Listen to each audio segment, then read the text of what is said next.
민주주의 아버지가 누구예요? 저는 우리 남편이라고 생각해요.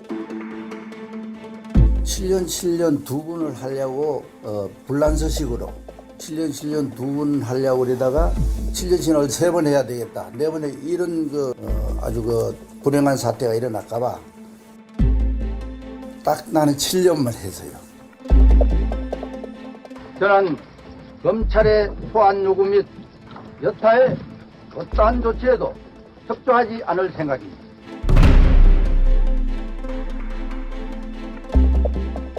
교도 생활이라는 게 여러분들 교도소 가지 마시오. 그러고만 내가 얘기하고 싶습니다. 건강하십니다. 먹고 맨날 오니까 건강하다. 젊은 사람들이 나한테 대해서는 아직 감정이 안 좋은 거야. 내한테 당해보지도 않아놓고. 우리나라 먹고 살 수 있는 기초를 양반이 계실 때 다 한 거예요. 저는 마누라지만 자랑스럽게 생각합니다.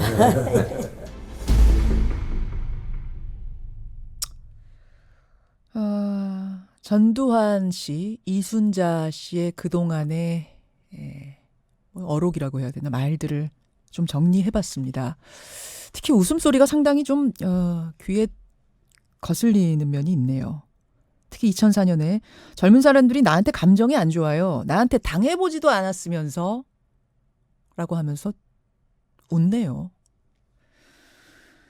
전두환 씨가 오늘 오후 2시 30분 피고인 신분으로 법정에 섭니다.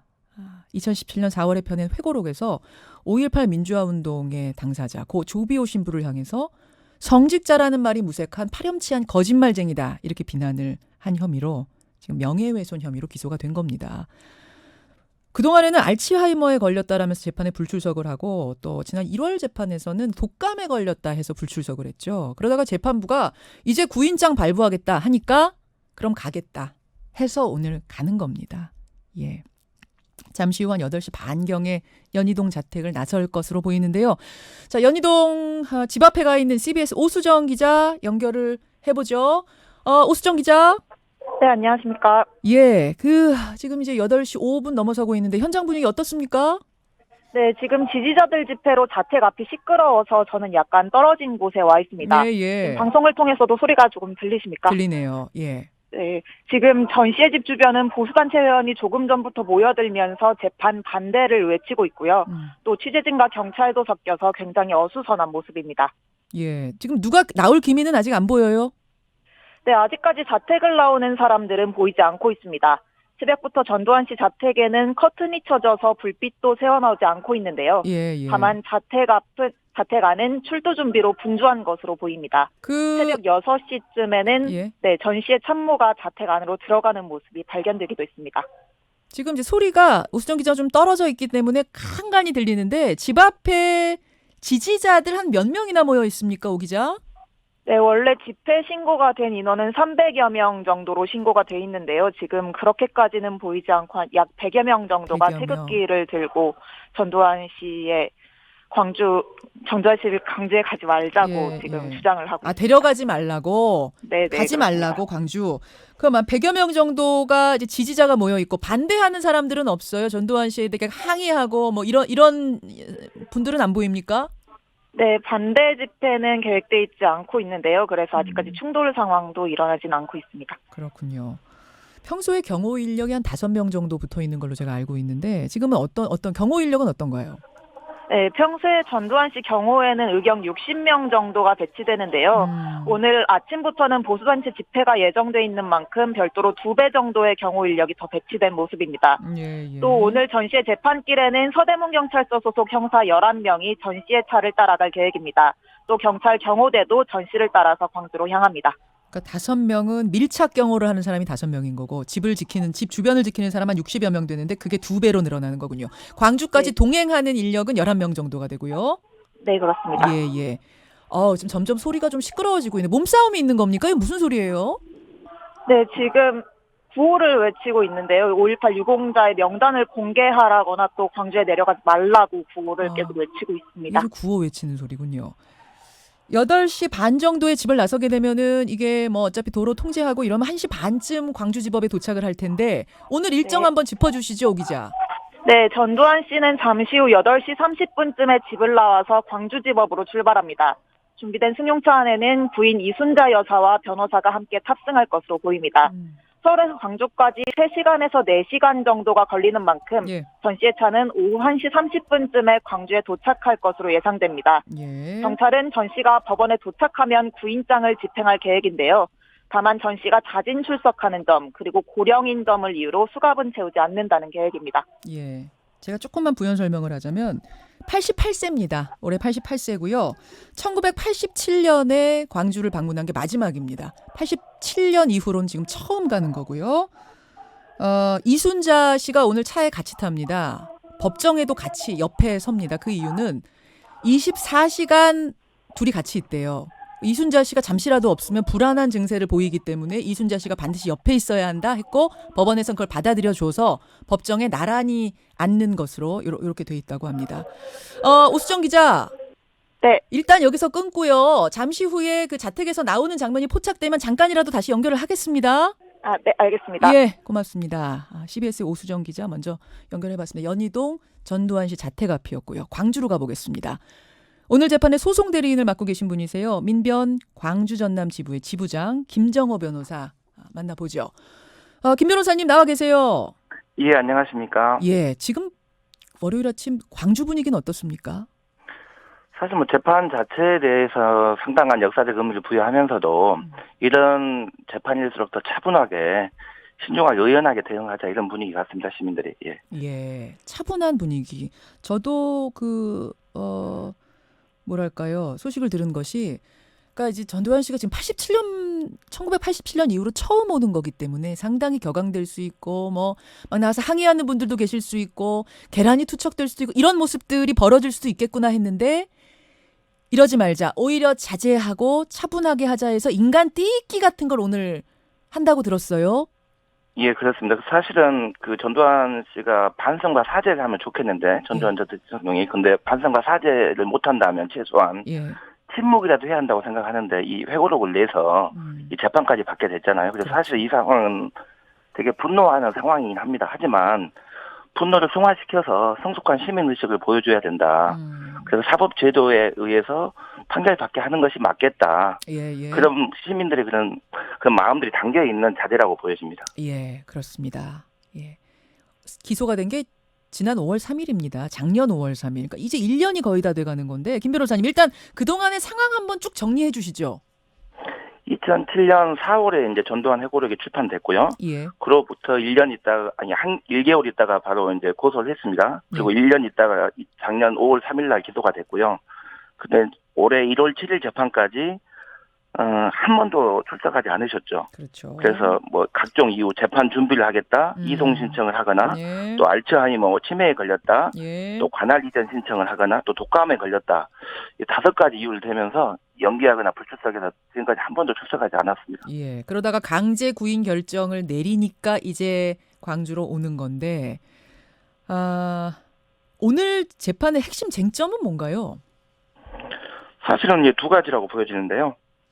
과연 헬기 사격이 있었는지 여부가 객관적으로 확인될 필요가 있는 부분이고요. 두 번째는 헬기 사격이 있었다고 보면 과연 이 허위 사실을 알면서도 전두환 전 대통령이 회고록에다가 이것을 기재하면서 조비오 신부를 명예를 훼손하는 비난적 발언을 쏟아냈는지 이 2가지가 쟁점이 되겠습니다. 지금 근데 이미 헬기 사격이 있었다는 거는 여러모로 증명이 됐잖아요. 그러니까 그 부분을 밝히는 건 어렵지 않은 일일 거고, 이제 그것을 알면서도 회고록에 고의적으로 넣었느냐 안 넣었느냐, 요게 더 중요한 쟁점이 되겠네요. 예, 그래서 사실은 뭐 재판에서 신중하게 저희가 주장하고 입증할 문제이기도 하지만 뭐 한 가지만 말씀드리면 뭐 다른 얘기를 떠나서라도 예. 전두환 회고록의 출판 시기가 2017년 4월입니다. 예. 근데 국립과학수사연구원 국과수에서 전일빌딩에 대한 헬기 사격 타는 감정 결과 발표 시기는 그로부터 3개월 전인 2017년 1월 12일이거든요. 그렇죠. 그 발표된 이후에 전국에서 대서특필된 언론의 연임 보도가 있었고 예. 큰 이슈가 됐었습니다. 예. 그렇다면 이런 누구나 알 수 있는 팩트체크 기회가 있는데 단순 의혹 제기 수준을 넘어서 아주 원색적이고 단정적인 표현을 써가면서 헬기 사격을 부인하고 조비오 신부님의 명예를 훼손한 부분에 대해서 과연 이래도 미필적 고의가 없을까라는 생각이 들고요. 당시에 또 국군 보안사령관이었고 중앙정보부장 서리였잖아요. 예. 더더군다나 7년 동안 대통령으로까지 재임하신 분인데 예. 이런 정보들에서 과연 자기가 몰랐다고 할 수 있는지 저희는 의문이라는 것이죠. 그 당시 저도 뉴스를 계속 보도했던 기억이 나거든요. 인터뷰하고 보도하고. 근데 이걸 정말 한 번도 검색조차 하지 않고 회고록을 냈겠느냐? 정말 이 사실을 모르고 냈겠느냐? 이 부분이 회의적이다. 이 부분이 아닐 거란 말씀을 하시는 거예요. 그렇죠. 의도적이라는 것이죠. 의도적이라는 거. 고의성 여부.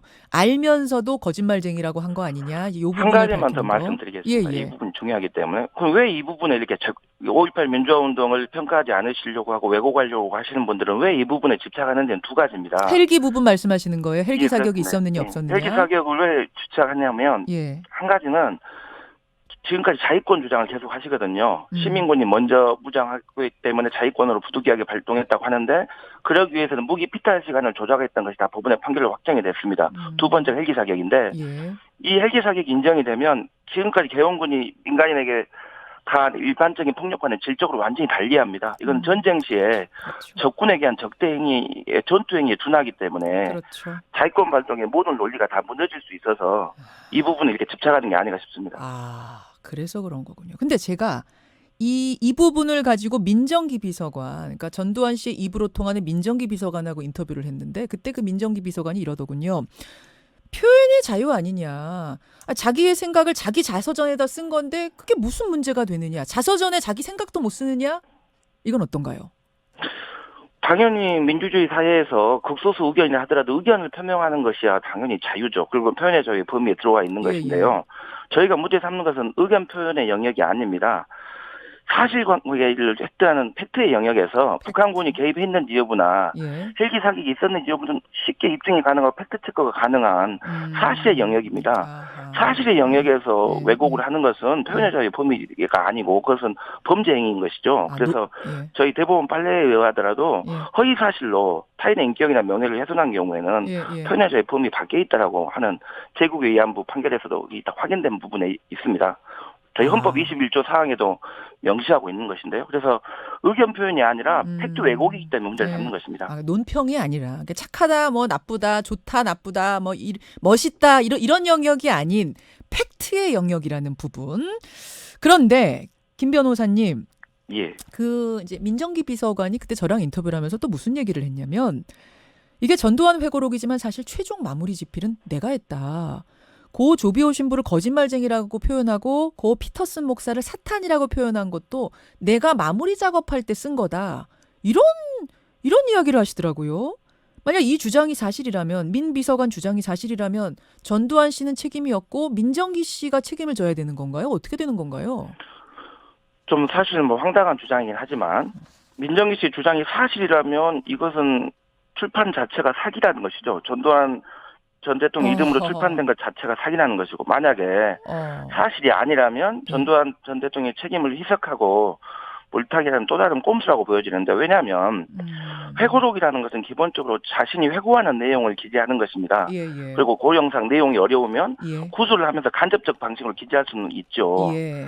하지만 그렇다 하더라도 전두환 전 대통령의 회고록이기 때문에 오탈자 교정이나 본질적이거나 중요한 내용이 아닌 자꾸 수정 같은 것은 당연히 비서관이 할 수 있겠지만 예. 그 내용 자체는 전두환 전 대통령 자신의 기억과 그 경험을 쓰는 것 아니겠습니까? 그렇죠. 근데 그리고 전두환 전 대통령 회고록이라 하니까 국민들이 읽는 것이고 관심 갖는 것인데 민정기 회고록이라 하면 누가 있겠어요? 예. 파급력도 약한 것이고. 물론이죠. 근데 민정기 씨가 쓰고 전두환 회고록이라고 냈다면 사기다. 국민을 상대로 또 다른 약간의 사기인 것이죠. 그렇게 되면 근데 그게 사실이 아니라면 예. 전두환 전 대통령의 책임을 또 회피하기 위해서는 또 다른 꼼수라는 것이죠.